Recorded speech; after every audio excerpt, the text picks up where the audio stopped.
السلام علیکم ورحمۃ اللہ وبرکاتہ۔ میں بابر سلیم ایک دفعہ پھر آپ کی خدمت میں حاضر، اس امید اور دعا کے ساتھ کہ آپ لوگ جہاں بھی ہیں خیریت سے ہیں، خوش ہیں۔ صبح سے آپ لوگ میسیجز کر رہے ہیں، کالز کر رہے ہیں، میرا ان باکس جو ہے وہ اوور فلو ہو گیا ہے۔ میں مصروف تھا، صبح سے بہت ساری ڈیولپمنٹس ہوئی ہیں، لوگوں نے بہت پریشانی کا اظہار کیا ہے۔ لوگ کہہ رہے ہیں، مجھے اسکرین شاٹس بھیج رہے ہیں کہ کسی لاہور کی ریزیڈنٹ خاتون نے جو ہے وہ دعا زہرا سے ملنے کی اجازت مانگی ہے جو انہیں مل گئی ہے۔ اس کے ساتھ کوئی وکیل صاحب سامنے آ گئے ہیں جو کہ دعا سے مل کر ان سے وکالت نامے پہ سائن کروانا چاہتے ہیں۔ اس کے ساتھ دعا نے از خود جو ہے وہ ایک موو لیا ہے، وہ عدالت چلی گئی ہیں کہ ان کا میڈیکل اثر نو کیا جائے۔ اس کے ساتھ ظہیر اور شبیر کی جانب سے 2 اپلیکیشن میں نے گزشتہ رات آپ لوگوں کو بتا دیا تھا، وہ سندھ ہائی کورٹ میں خاموشی سے موو کی گئی ہیں۔ تو جیسے جیسے وقت گزر رہا ہے بے تحاشا ڈیولپمنٹس ہیں۔ میری خواہش یہ تھی کہ میں بغیر لیگل ایکسپرٹ کے کسی اوپینین کے آپ کے سامنے نہ آؤں تاکہ کوئی میری بات میں جھول نہ ہو۔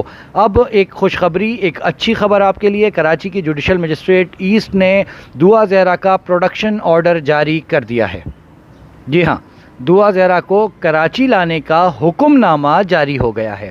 اب تک ایسا کوئی پروڈکشن آرڈر موجود نہیں تھا۔ اس سے پہلے عدالتیں یہ کہہ رہی تھیں کہ پولیس کو پروڈکشن آرڈر کی ضرورت نہیں ہے، کیس بالکل کلیئر ہے اور پولیس جو ہے وہ جب چاہے جا کر دعا زہرا کو لے کر آ جائے۔ گزشتہ روز سندھ ہائی کورٹ کے جو فیصلہ تھا وہ بڑا اہم تھا اس حوالے سے۔ دعا زہرا کے کیس میں سندھ ہائی کورٹ نے یہ تسلیم کیا تھا کہ دعا زہرا کم عمر لڑکی ہیں۔ سندھ ہائی کورٹ نے یہ کہا تھا کہ یہ مقدمہ کراچی کا ہے اور دعا زہرا اس کی مرکزی کردار ہیں اور دعا زہرا کی کراچی کے شیلٹر ہوم میں موجودگی ہونی چاہیے، جس پر جو اوپوننٹس کے وکلا تھے ظہیر کے، انہوں نے اس کو جو ہے مخالفت کی اس بات کی، جس پر عدالت نے انہیں یہ کہا تھا کہ ہم بچی کو پیرنٹس کے حوالے نہیں کر رہے، ہم کراچی کے شیلٹر ہوم میں رکھنے کی بات کر رہے ہیں۔ اور یہ دیکھیے دعا زہرا نے جو گو کہ وہاں پہ ایک اپلیکیشن لگائی ہے ایک آزاد حیثیت میں، انہوں نے اپنا جو پتہ ہے وہ بتا رکھا ہے داتا دربار، اس حساب سے وہ لاہور کی ریزیڈنٹ ہیں۔ لاہور کی ریزیڈنٹ ہیں تو پنجاب کی ریزیڈنٹ ہیں اور ان کی خواہش یہ ہے کہ ان کے جو کیسز ہیں وہ پنجاب میں چلیں اور وہ کراچی نہ آئیں۔ لیکن دوسری جانب سندھ ہائی کورٹ کا جو فیصلہ گزشتہ روز کا ہے وہ کلیئرلی یہ بتا رہا ہے کہ دعا زہرا مائنر ہیں۔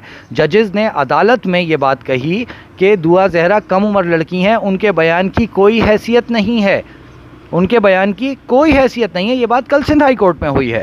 تو سندھ ہائی کورٹ تو پاکستان کے سب سے بڑے میڈیکل بورڈ کی جو کنکلوژنز ہیں ان کو ایکسیپٹ کرتا ہے، ان کو تسلیم کر چکا ہے اور وہ باقاعدہ طور پر یہ لکھتے ہیں کہ وہ ایک کم عمر لڑکی ہیں اور وہ ابھی بلوغت تک نہیں پہنچی ہیں اور پاکستانی قوانین کے اعتبار سے اپنی مرضی سے شادی کرنے کے اختیارات ابھی تک ان کے پاس نہیں ہیں۔ اور دوسری جانب اب یہ ایک بڑی خبر آپ کے سامنے کہ جی پروڈکشن آرڈر جوڈیشل مجسٹریٹ کی جانب سے کراچی میں جاری کر دیا گیا ہے۔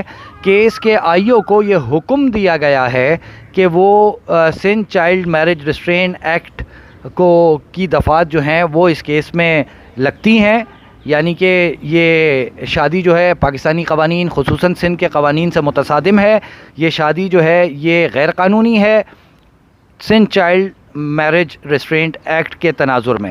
یہ آرڈر آپ دیکھ رہے ہیں، اس میں یہ لکھا ہوا ہے اور ساتھ میں انہوں نے آئی او کو کیس کے یہ حکم دیا ہے کہ وہ یہاں سے اب دعا زہرا کو لے کر کراچی پہنچیں اور اگلی پیشی پر، اگلی سماعت پر یعنی 1 اگست کو دعا زہرا کو کورٹ میں پیش کریں۔ دیکھیے اس سے پہلے پولیس کے پاس کوئی آرڈر نہیں تھا تو پولیس من مرضی کر سکتی ہے، پولیس کو واضح ڈائریکشنز نہیں دی گئی تھیں تو پولیس من مرضی کر رہی تھی۔ پولیس اس کیس کو لٹکا رہی تھی، روایتی سستی، روایتی ہٹ دھرمی، روایتی کاہلی، کام سر سے اتار کر پھینکنے کی کوششیں، اور خاص طور پر جو ہمیں بظاہر محسوس ہوتا ہے کہ پولیس نے ایک ذہن بنا رکھا ہے کہ یہ اغوا کا مقدمہ نہیں ہے، اس ذہن کو استعمال کرتے ہوئے پولیس جو ہے وہ مسلسل اس کیس میں سستی دکھا رہی تھی۔ لیکن اب یہ ایک خوش آئند خبر ہے، یہ ایک بڑی خبر ہے۔ اس وقت جو لائرز ہیں انہوں نے پروڈکشن آرڈر حاصل کر لیا ہے۔ جبران ناصر آج صبح سے بزی رہے ہیں، میں بھی کافی مصروف تھا، جبران ناصر نے اس پہ کافی محنت کی ہے۔ اس وقت بھی جبران ناصر کی کال آ رہی ہے جس وقت میں آپ سے بات کر رہا ہوں، لیکن میں یہ ویڈیو ریکارڈ کر کے ان کو کال بیک کروں گا۔ اب پولیس اس چیز کی پابند ہو گئی ہے کہ وہ دعا زہرا کو لینے کے لیے پنجاب جائے، دعا زہرا کو لے کر پنجاب سے کراچی آئے اور 1 اگست کو وہ پنجاب سے لانے کے بعد کراچی میں ان کو عدالت میں پروڈیوس کرے۔ تو اب یہ ہو سکتا ہے کہ پولیس یہ کرے کہ جی 1 اگست کو لانا ہے تو جی ہم ایسا کرتے ہیں 27 کو چلے جائیں گے، 28 کو چلے جائیں گے اور پھر جا کے لا کر ڈائریکٹ کورٹ میں پیش کر دیں گے۔ اس طرح کی سستی تو وہ کر سکتے ہیں، لیکن سندھ ہائی کورٹ کا آرڈر چونکہ یہ ہے کہ انہیں شیلٹر ہوم میں رکھا جائے تو شیلٹر ہوم میں تو اب دعا کو رکھا جائے گا. دیکھیے پنجاب کی عدالتوں سے جو آرڈرز آپ لوگوں کو یا جو اطلاعات جو خبریں آپ لوگوں کو مل رہی ہیں ان کو ذرا سمجھیے. سندھ ہائی کورٹ ایک صوبے کی سب سے بڑی عدالت ہے اور پنجاب میں جو آپ کو خبریں مل رہی ہیں وہ ماتحت عدالتوں کے نوٹسز ہیں یا ان کے اجازت نامے ہیں. اجازت ناموں کی حد تک تو میں بات نہیں کرتا کیونکہ جو پروڈکشن آرڈر ہے اس میں واضح طور پہ لکھا ہے کہ جو غیر متعلقہ افراد ہیں وہ دعا زہرا سے ملنے کے اجازت نامے حاصل کر رہے ہیں اور جبران ناصر صاحب کی طرف سے یہ موقف اختیار کیا گیا جس کو عدالت نے قبول کیا اور پروڈکشن آرڈر میں شامل کیا کہ جی یہ ممکنہ طور پر دعا زہرا کو پریشرائز کرنے ان کو دباؤ میں لانے کی کوئی کوشش ہو سکتی ہے اور انجان لوگوں سے ملاقات کرنا جو ان کے ریلیٹیوز نہیں ہیں, جو ان کے رشتہ دار نہیں ہیں, جو ان کے گارجینز نہیں ہیں, یہ یقینی طور پہ یہ اس قسم کی سازش ہو سکتی ہے کہ ان کو پریشرائز کیا جائے اور ان کو کسی مخصوص بیان کے حوالے سے جو ہے ان کو تیار کیا جائے. تو یہ بات بھی عدالت نے ایکسیپٹ کی ہے اور اس آرڈر میں یہ لکھا ہے کہ جی جبران ناصر نے یہ پوائنٹ ریز کیا تھا اور اس پوائنٹ کے بعد جو ہے وہ اب پروڈکشن آرڈر جاری کیا جا رہا ہے. تو اب جو سندھ کی عدالتیں ہیں, جو سندھ کے ججز ہیں, وہ تو بڑے کلیئر ہمیں نظر آ رہا ہے کہ جی ان کا یہ ذہن ہے, انہوں نے بورڈ جو پاکستان کے سب سے بڑا میڈیکل بورڈ ہے اس کی کنکلوژنس کو ایکسیپٹ کیا ہے کہ دعا کم عمر ہیں. اس کے ساتھ اس چیز کو ایکسیپٹ کیا ہے کہ دعا کو کراچی کے شیلٹر ہوم میں ہونا چاہیے. اس کے ساتھ اس چیز کو ایکسیپٹ کیا ہے کہ دعا زہرا اس کیس کا مرکزی کردار ہیں اور اس چیز کو بھی ایکسیپٹ کر لیا ہے کہ یہ Sindh child marriage restraint act کے سے متصادم شادی ہے, یعنی کہ یہ غیر قانونی شادی ہے کیونکہ یہ آج کے پروڈکشن آرڈر میں اس کا حوالہ دیا گیا ہے. یہ آپ دیکھ بھی سکتے ہیں, میں نے لگا دیا اسکرین پہ, آپ پڑھ لیں اس کو کہ یہ سندھ چائلڈ جو میرج ریسٹرینٹ ایکٹ ہے اس سے متصادم شادی ہے. انہوں نے اس کلاس کو پورا اس کی ڈیفینیشن جو ہے وہ آرڈر میں شامل کی ہے. تو یہ ایک پازیٹیو اور سائن ہے, ایک بڑی ڈیولپمنٹ ہے. سندھ پولیس اب مجبور ہے,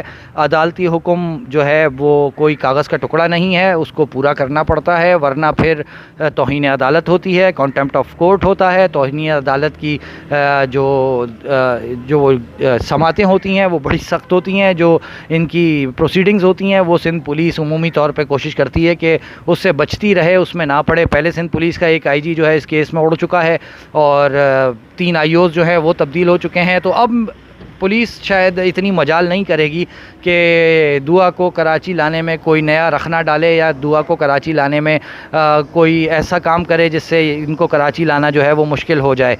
تو یہ تمام صورتحال اچھی ڈیولپمنٹ کے ساتھ بابر سلیم آپ کی خدمت میں حاضر ہوا تھا. ایک پازیٹیو سائن, ایک اچھی خوشخبری آپ لوگوں تک پہنچانی ضروری تھی, وہ میں نے آپ کے سامنے پیش کر دی ہے. بہت زیادہ پریشان ہونے کی ضرورت نہیں ہے. قانونی داؤ پیچ, قانونی جنگ قانونی طریقے سے لڑی جاتی ہے. ایسا نہیں ہو سکتا کہ کوئی شخص جو ہے وہ اٹھا کے لٹ مار دے کسی کو, یہ نہیں ہو سکتا. قانون ٹھیک ہے کمزور ہے, پروسیس سلو ہیں, لیکن بہرحال قانون موجود ہے اور اس کو فالو کرنا ہم سب کی ذمہ داری ہے. بطور پاکستانی شہری آئین پاکستان کے تناظر میں ہمیں قانون کا احترام کرنا لازمی ہے. اپنا اور اپنے اطراف میں لوگوں کا خیال رکھیں, مجھے دعاؤں میں یاد رکھیں. السلام علیکم ورحمۃ اللہ وبرکاتہ.